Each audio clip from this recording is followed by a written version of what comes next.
Hey there, I'm Mr. Terry. I'm a high school history teacher. Welcome back to another History Teacher Reacts video. All right, today I wanted to check out another clip I saw from the Unsubscribed podcast. And the title of this clip is Why General MacArthur is Overrated, featuring the Fat Electrician. Now, I was interested to see that because I want to see the Fat Electrician explain why, he's an Army guy. Why didn't he like MacArthur? Now, make sure to subscribe to the Unsubscribed podcast. I'll link this video down below. Let's check this out. All right, so yeah, he's from the Army, okay, Fat Electrician, and he's not just going straight up for supporting the Army, but let's see what's going on. Yeah, why was he overrated? Is it going to be because couldn't defend the Philippines or something like that, which would have been an impossible task at that time?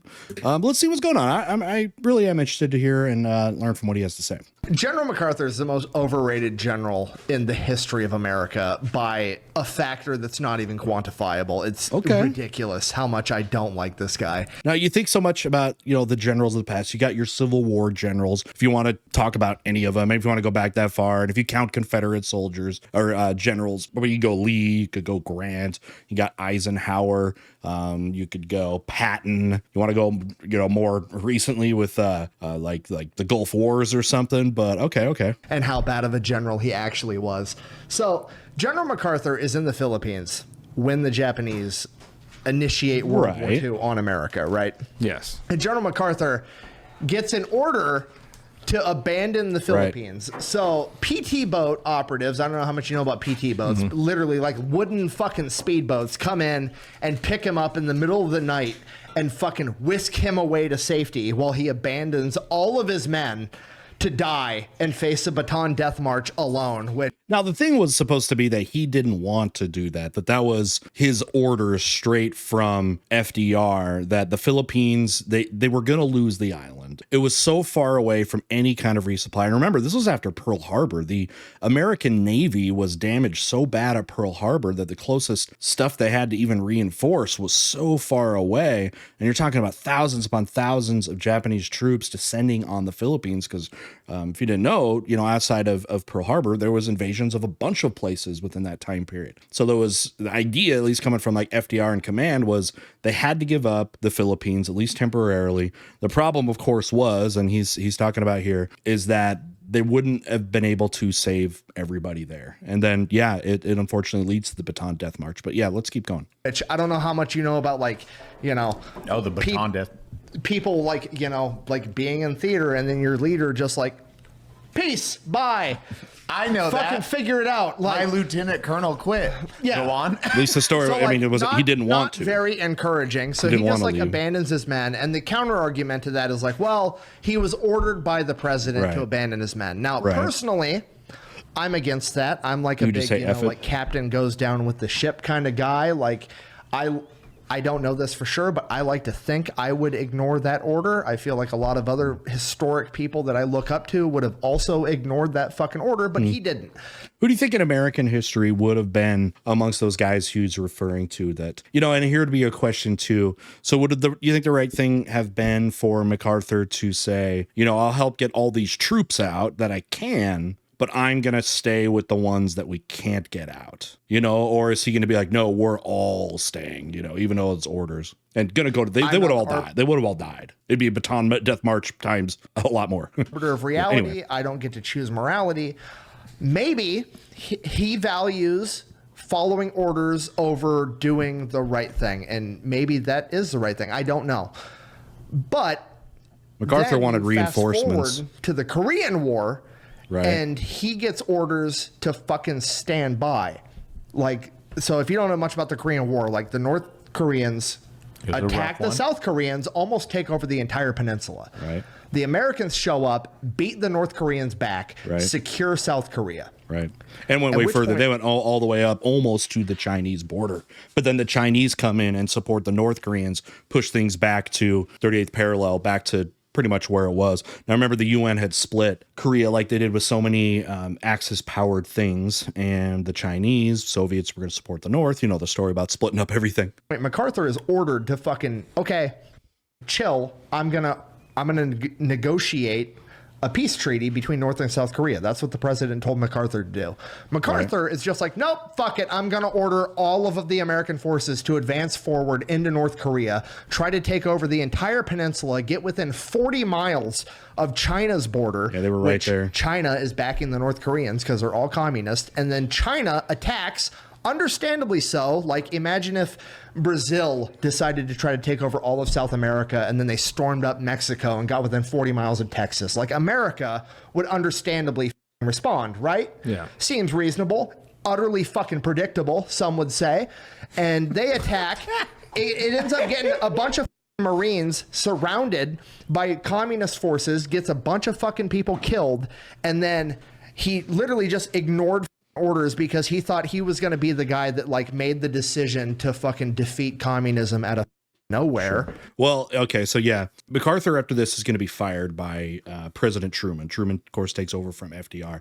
MacArthur had some big, he seemed unable to be controlled eventually, but it is interesting though when you think about it, how he obeyed those orders, you know, in the Philippines, but then was after that way more aggressive, and maybe the impact of, you know, having to give up on his troops again on the Philippines. But again, it was something that he said he didn't want to do. He wanted reinforcements, and the government's like, no, we literally can't reinforce you guys. It's impossible. It wouldn't work. So you've got to, you know, make ends meet and try to get out what you can. MacArthur became, you know, a lot more aggressive with his rhetoric after that because, you know, the famous thing was that he's like, we got to start using nukes, right? Because they use the nukes in Japan. Then it's like, dude, Korea, China, like all this stuff. He was pissed that the Chinese came in and of course helped like North Korea. But yeah, it was like nukes, keep nuking everything. And Truman was like, whoa, chill, dude. And then he gets fired. And it did divide a lot of people. A lot of people in America saw him as like a war hero because he wanted to keep fighting what were perceived, you know, as these bad guys. But Truman was like, dude, you're going to cause World War III if you keep up what you're doing here. You're going to involve the Soviet Union and stuff like that. And that's not something they wanted to do. And it backfires because fucking obviously.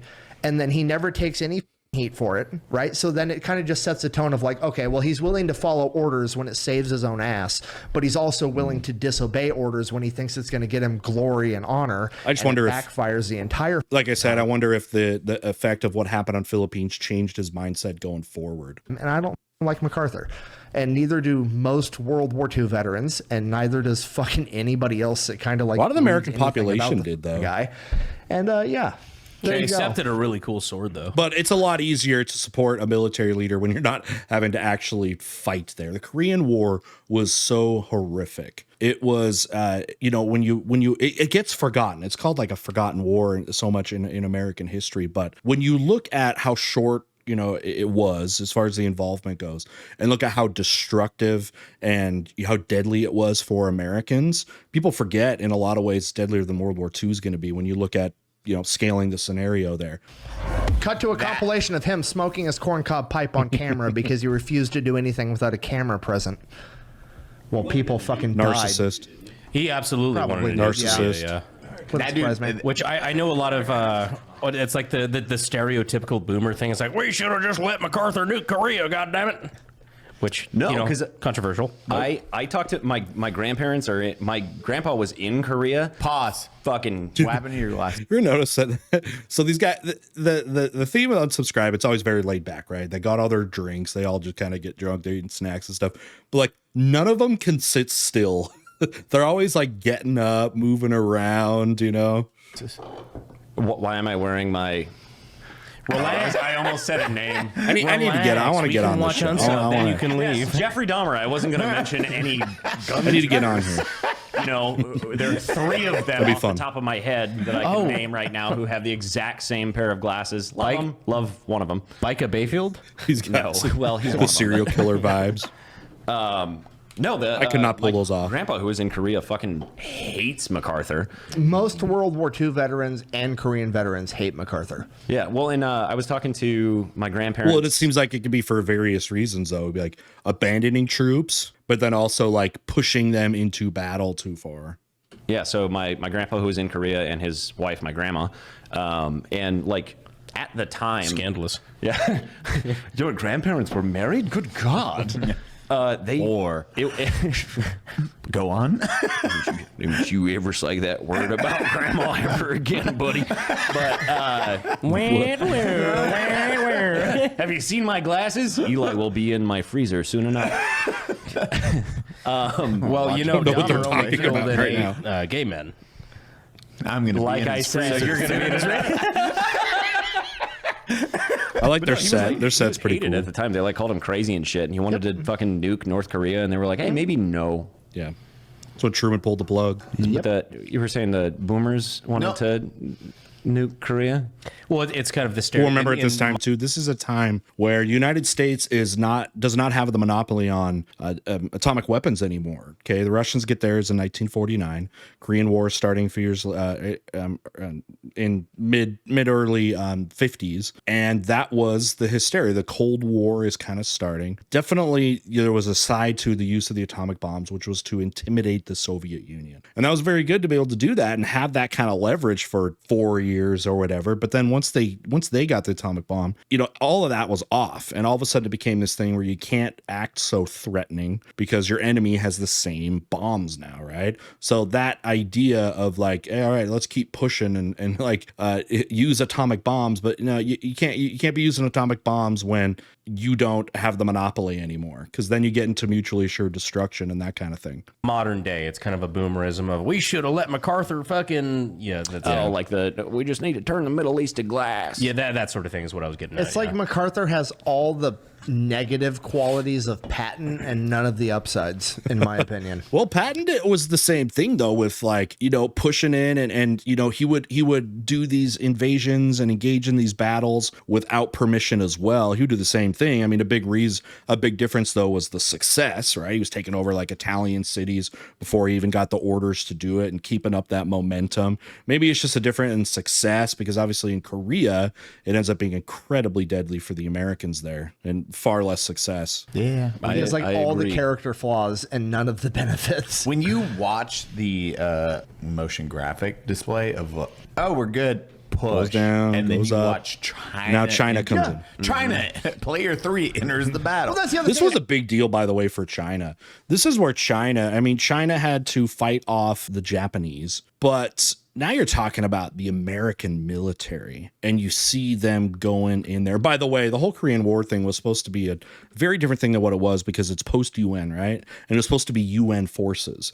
And it's one of those early kind of wars, I guess you would say, where it's like, hey, it's supposed to be this like coalition of nations, and everyone's coming in, because with the invasion of the South, that was seen as against law according to the UN. But the United States pretty much and has done this before, that even if the UN speaks badly about something like this, like the other UN nations don't jump in. The United States ends up pulling the weight for it. Yeah, there are other countries around, but it's pretty small as compared to other things. So like you see in this graphic right here, you see others like, okay, there's South Korea for sure, who other South Koreans are obviously fighting, United States, and then it's just like UN flag. Well, very few people even showed up. You watch China enter. Yeah. China, player 3 enters the battle. Well, that's the other thing. Is And like, then But this you was a just big see thing. this I meant to say it's the beginning. The big thing with China is coming in and having that kind of success was pretty impressive for the post-communist, or not post-communist, but now communist rule, CCP of China here, and see them in military action, because this is now post Chinese Civil War.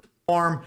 They were the America of their side, as far as that goes. Oh, I mean, yeah. But I mean, 100%. that's That's my the way point. to It's describe like it. he was China ordered did to what the United stand States down, did. violated orders, and like to me, that's the entire reason why I don't like him. Like, he's willing to follow orders to abandon his men in the Philippines, and maybe that's his moral, ethical code. Like, he just follows orders, period.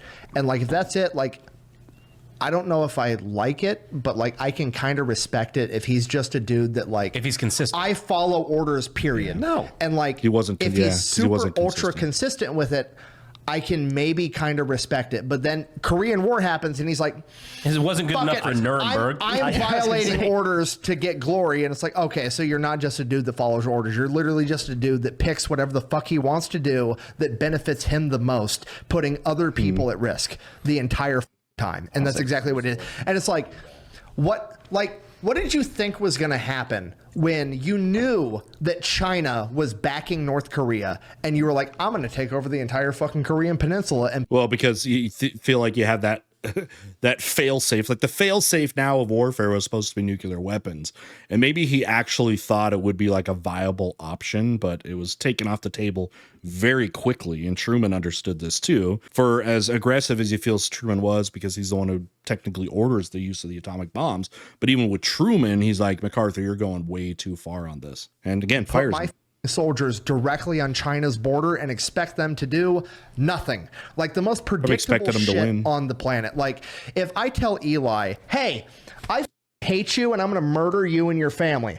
Also, I'm going to show up to your front doorstep with guns and 50 other people and expect you to do nothing. And then Eli retaliates, and I'm like, this is completely unpredictable. I have no idea why this would have fucking happened. How did it happen? I feel shocked right now. I'm so actually. I agree with that, but I would say that even if he was, you know, he was so rigid. Who's this guy? I don't know who this guy on the left is. I disagree with that because all of American military history has been made by men who were told to do one thing and said, fuck that, I have principles, I'm going to do this other thing. I completely agree. I'm just trying to be like, you know, I'm thinking of these other guys too, like McClellan in the Civil War, right? He's getting told to do things by Lincoln in the American Civil War. And he's like, nah, we're just going to keep being, you know, keep training forever pretty much and just be defensive. And he would just not go into these combat situations and have his men killed. And a lot of the men loved him for that because they're like, dude, you're not forcing us into war, conscripted, you know, soldiers. And we saw that, like, you know, defying orders, Lincoln's going to fire him, but for the opposite reason of not being aggressive enough. Like ultra charitable. Yeah. I'm trying to be like ultra charitable, and he still fucks it up with me being as charitable as humanly possible. Final thoughts. All right. So I had never really been around discussions about sort of evaluating MacArthur in this way, of viewing him as like overrated, underrated. I mean, a lot of people would say he was over aggressive, and that's of course, with the talk about using atomic weapons, North Korea and China. But it is kind of true, and I never really had thought about it deeply about how different he was when it came to the Philippines versus Korea and how those orders went. But again, you know, Nick never really talked about how, you know, MacArthur never originally wanted to leave. He wanted to get the reinforcements and all that stuff, and they got him out. Yeah, and he did actually go back, and maybe just FDR convinced him that way that, you know, you're going to have to punt here, right? And live for another down and then come back later. But again, yeah, there's also that idea that you go down with the ship with the soldiers you can't save, then you go down with them, maybe, you know, let the ones that you can get out, but those guys, the Bataan Death March. Now, the thing is, though, troops were also very far away from MacArthur too. I mean, they were all over the Philippines. A lot of those guys were far away that are going to end up doing the Bataan Death March. But anyways, yeah. So what do you guys think? I want to hear what you think. You heard what I thought now throughout the video. What do you think about kind of evaluating, I should say, General MacArthur? Overrated, underrated, or is that just kind of not even the question we should be asking? I don't know. Let me know down below. We'll see y'all next time. Bye.